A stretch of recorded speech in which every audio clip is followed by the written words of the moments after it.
Hey everyone, and welcome to the Cal Poly Pomona University Library Star Wars Display Tour. My name is Paul Hottinger. Along with me is my friend Larry Heiser. We welcome you to this, actually a second edition. The first time we did it was live, and now this is going to be on YouTube, so it'll last forever. Yes, asynchronous. There you go. So what we're going to do today is we're going to take you through a lot of different items we have in our display. But first off, I'd like to talk a little bit about how we got into Star Wars. So Larry, you were around 1977. What got you into the Star Wars phenomenon? What led up? What was 1976 to 77 like? How did people get into this? I mean, it was nothing before, and now it's like everywhere. So how was it at the beginning? Okay, there were two things that really made an impact. But you got to remember, from my time, all we had was Star Trek, and this was in the 1960s. It was different. It was the ships were different. But when Star Wars came out, or I should say when the previews came out, it showed a completely different way of filming a science fiction movie, especially with the ships. Mm-hmm. And you see that Star Destroyer, the impact that it has, that this thing is flying, this thing is fighting, this thing is maneuvering, was totally different from anything we ever had. Now, before the movie came out in May, the soundtrack, the Star Wars soundtrack, came out in March. So I had the music of Star Wars before seeing the movie. So it was produced before the actual movie came out to get people involved into this new, especially with the music. Yeah. Because if you think about Star Wars, and I'm 1977, I'm old school. We've had Star Wars, like 6 of them that began, and you're going to find this kind of unusual, with the 20th Century Fox fanfare. The music sets you up for the movie. When we watched it at Grauman's Chinese, and for those of you who haven't been there in those days, the screen was huge. Yes. I mean, it literally took up the whole front end of the theater, and you have it dark, and then the music starts, and you see the stars, then the words going up. It's like the whole theater was just lit up. But that's what got it. Now the preview, the music. Now the 20th Century Fox the fanfare, that was because Fox Studios was producing Star Wars. It was releasing they picked up Lucasfilm's movie Star Wars and released it in mass, and so they had their 20th Century Fox before that. Where now with Disney, you don't get that 20th Century Fox fanfare before it. And like we were discussing, we've always discussed how it's, for those of us that grew up with that fanfare before it, to not have it now, it kind of throws you off a little bit. But hey. But it prepares you. It was like, you're going to be watching a Star Wars movie, and just that it's a fanfare and the way it starts up, and then right after it finishes, a long time ago in a galaxy far, far away, and then the music again. So Larry, when the soundtrack came out and the record came out, did it give away anything from the movie? Any spoilers or anything, or any idea what the movie was about from that music? No, because from the preview you got a little bit. They didn't really give you that much on the preview, just enough to like whet your appetite and everything to want to see it. And boy, did we want to see it, all my friends and I. And we all worked at the library in San Bernardino Valley College. And so all of a sudden, 5 of us went to our bosses in the library and said, "Can we have this day off?" But the soundtrack, at the beginning or in the front cover, it's just the Star Wars logo. It's just the name. And then the back, it had the escape pod with R2 and 3PO. So it really didn't give anything away more than what we've already seen, from the previews. So we listened to it, and we were, amazed by that music. It was just, and we tried to picture what was happening during this music. And you have to remember this too. When the movie began, it started with the Star Wars main title, but it did not play the entire theme that you get in the album. It stops because as soon as the Tantive was attacked, it went into the motion into. That's right. It was a different medley. Yes. Yes. Yeah. So it was a completely different experience, and the thing too is with us, it didn't say Episode 4. It didn't say A New Hope. It just said Star Wars, and then it went right to the crawl. Well, the movie, it was just Star Wars because there was really no thought of a sequel, right? It was more of a, let's make this, and I'm sure we'll see what happens. But who knows, if it flopped, we may not be standing here talking about this. But luckily, it was great. It was. And if you notice on the original Star Wars, I mean, even just comparing it to Empire Strikes Back, Vader's helmet and his costume was like flat black, like not polished, nothing. But when you go to Empire and you see Vader, that helmet is shiny. Yeah. Oh, they got a budget. They got a budget. and they got better with their sets and techniques and stuff. Exactly. And then, with all the different variations of it from the beginning to the way it is now, I mean, there were cardboard cutouts of rebels at the throne room when they were going to award Han and Luke their medals. And you could tell they were cardboard cutouts because they were just standing there. Cheaper than extras. Exactly. Except now when you see it again, and with all the revisions that they did, you could tell they were actors. Oh, okay. So they switched them out. They switched them out. Oh, that's good. So make it look more realistic. Yeah, because in our version, there was that scene where Han fired on Vader's ship, and you see Vader's ship flying off, and then the classic, "You're all clear, kid. Now let's blow this thing. Go home." Uh-huh. But it goes back to Vader, and my friend and I were looking at each other, and we looked at each other and we said, "There's going to be a sequel." Oh yeah, because when he flies away, you're like, "Oh, okay, you can make a sequel because Vader lives." Vader lives. Oh, nice. So that's how we knew there's going to be a sequel. And the thing too is that theater, for every showing of Star Wars on May 25th, it was booked. People were standing in line for 6 hours, which is why we all requested to be off, and it was fun. And those, I wouldn't be able to do it today because I get tired. But in those days, it was the adrenaline of seeing this for the first time. Yeah. And you just knew it would change science fiction. Well, that's a key thing, standing in line for Star Wars. I mean, if anybody of you have ever stood in line for Star Wars, it's part of the experience. And other fans of like Harry Potter, Lord of the Rings, you're part of this. Whatever you're standing in line for on these epic movies, you are part of this culture. It's a subculture, and it's kind of like almost like family with some of these. It is, because sometimes you see the same people in line. Of course, now with the last trilogy, there's Kylo Ren. When in our day it was pretty much Vader or it was Luke or Han. Yeah. But it's a part of the experience, like the fanfare as well. Standing in line, seeing your other fans of the movie, just gets you even more, ready for it. Yes.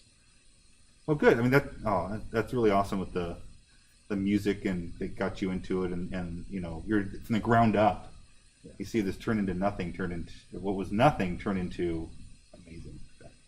And I gotta tell you, before 7, 8, or 9, if I play the DVDs, I have YouTube queued up to the 20th Century Fox fanfare. So you have the old school, just to kick you back. You make your own bootleg version of it with that. Exactly. Yeah. And I pause the movie, I play the fanfare, then I play the movie. But it just makes the experience, for me anyway, complete.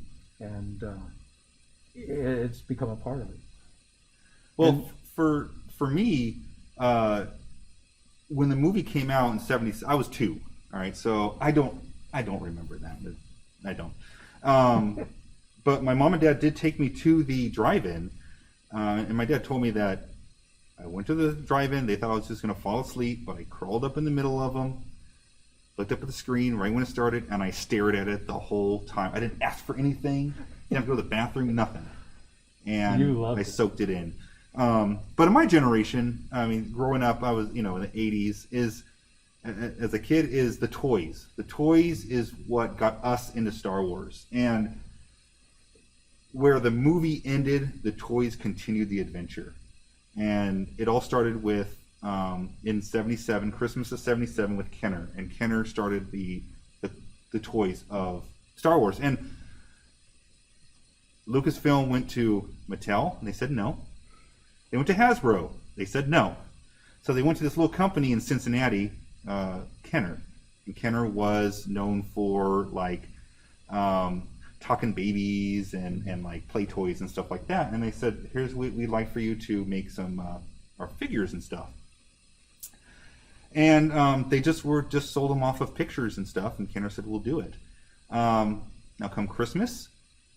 Here it is. They say they're going to make these toys. It's in May of 77. The movie, so there was no toys when the movie came out. No figures and stuff. Christmas comes around. It's only a few months away. Usually you have to have your toys out in market in August, right? They couldn't do that in 3 months. So what they did is they actually had the most radical idea that would never ever pass right now. And that is selling a certificate with a mail-in for you to get your figures 4 months later. And they sold a bunch of those because kids wanted the Star Wars toys. So they got a poster inside there and some stands and whatnot. But you send away for these figures, and 3-4 months later you get 4 early bird figures, which included Leia, Luke, Chewbacca, and R2-D2. Oh, for reals. Okay. And you would get those in the mail, and those are some of the rarest figures because the figure actually had a different type of lightsaber than the other. But we'll get into that. So the figures got me into Star Wars because the adventure continued, right? So, and Kenner was really good with their commercials because it would show scenes that didn't take place in the movie. I mean, you had your figures, but you'd have like Luke saving C-3PO with a grappling hook or something like that, and it just shows that I could do more. There's more universe out there. So it's almost like kids could make their own adventures. You didn't have to follow the movie verbatim and stuff. But that's what got me into it. The figures, the vehicles, the music. I had the soundtrack as well. And it just, going to the store and just seeing a wall full of Star Wars figures was just amazing at the time. That's true. And I mean, that was perfect marketing because after the film was released, 20th Century Fox came up with some of these things, which was a Darth Vader piggy bank. Oh, yes. And if you see on the bottom of it, it actually does say 20th Century Fox Studios. This is what they came out with. And friends of mine actually purchased some of these things for me so that I'd have them as something from Star Wars. And then the R2-D2 cookie jar, that also 20th Century Fox. And then to keep this collection kind of alive, after Empire Strikes Back, I got Yoda. Mm-hmm. That's when the merchandise really exploded. Yes. Star Wars got huge, and then you figure in 78, everything, it just exploded. So, which brings us to our display. Our display is full of all kinds of Star Wars collectibles, trinkets, toys, you name it, we have something in here. So let's talk about this first one. This first display here, right front and center, Lego. All right, Lego is a huge Star Wars property now, and Larry, why don't you tell us a little bit about what you built here?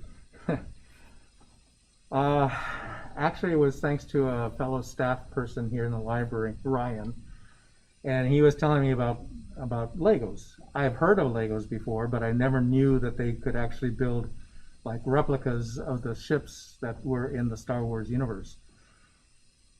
But I experimented first. I built a Saturn V rocket with Apollo to see how I could do. And so the next thing that came out was after Solo, and it was the Millennium Falcon, all brand new, all clean and shiny and everything. So that's what I got as to my first Star Wars Lego set. It was frustrating because I've never really handled this type of thing before. But after it's built, I mean, it looks really good. And the display just started off from that. And yeah, the escape pod detaches. So that way you have the original look of what, the Falcon looks like. Mm-hmm. And believe it or not, there is a set of the Falcon, the original Falcon, that's over $1,000. Wow. And it's got, if I remember right, over 1,000 pieces. So it's huge. I mean, it would take up half of this yeah, you display wouldn't be able to put it into a case. But at least you'd be able to pick it up. I bought a Star Destroyer, and I won't say how much, but it is huge. It's longer than this case, and it's wider than this case. So you get kind of a perspective as to how big this thing is. As a matter of fact, I filmed the Star Destroyer on my kitchen table because I can't move it. I built it there. You're never going to change it. You're going to just keep it right there. And it's going to stay there. Because when you start to pick it up, it's so heavy to begin with. And like I said, we'll have a video of what the Star Destroyer looks like and kind of up close, and then to give it some scale as well. Mm-hmm. But I had fun with that one. And as I was building, I suddenly realized things weren't fitting right, or things were off.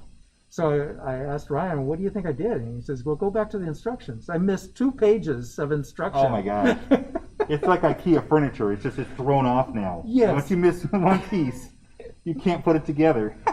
And I was like, I had to disassemble, reassemble, but it paid off. Yes. Once I had that ship, I mean, how much I love it. I'm watching TV in the living room. The table is in the kitchen. I have the dining room light on so I can see it while I'm watching TV. That's how much I love it. That's how much you love. There's also these other videos that I don't know if you'd ever, if you're interested. And it is about Legos, but it's a comparison. It's a comparison of the Star Destroyers when they were first released, and then the next version. Oh, like the Lego editions? Yes. I'm sure they get better and better as time goes on. Yeah. But to see 2 Star Destroyers on the same table, nose to nose like that, it was amazing. Yeah. It really was amazing. You make a lot of good scenes using that. Yes, indeed. But yeah, Lego, they excel when it comes to the craft that they construct, but also the sand crawler. I mean, all sorts of things. They really, and Ryan really could talk more about that because he's really into Legos. Maybe we'll do a part 2. Probably. Part 3. In addition, you'll see front and center next to the Falcon is Boba Fett. This is a Sideshow collectible statue. I actually got this in San Diego Comic-Con. This is one of Boba Fett's, that's one of his famous poses, just jumping with his jump pack and stuff. If you watch Mandalorian, you'll know what you can do with that and doing this thing. But you have a lot of larger items in here because it's a taller display. This is a First Order TIE fighter. This is the ship that Poe and Finn at the beginning of Force Awakens escaped in and stuff. So this is by Hasbro, and you can open it up and put your little pilots inside and stuff. So this is a little toy. It explodes as well. See? Battle action. Got to have that for the toys. Got to have reality. Here we have Jyn Erso. This is a Jyn Erso doll from Rogue One, one of the greatest Star Wars movies in my opinion. Very, very cool. Agreed. The best. Leia as well. So representing of the Leia and R2 in the back here. So actually a remote control R2-D2. And they go together just like this.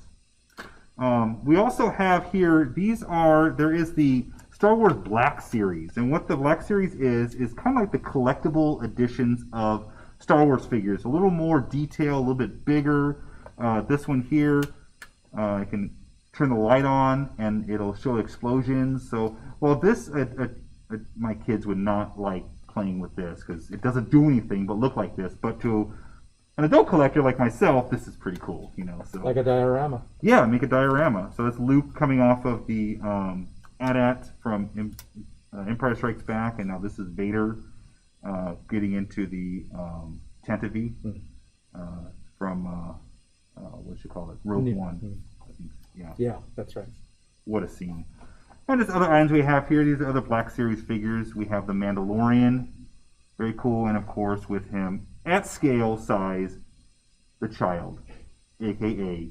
Baby Yoda. That's everything in this display case that we really want to focus on. Now let's go look at the other display cases and see all the different items, all the different collectibles, the toys, merchandise, promos, all things Star Wars. So let's go see what we have.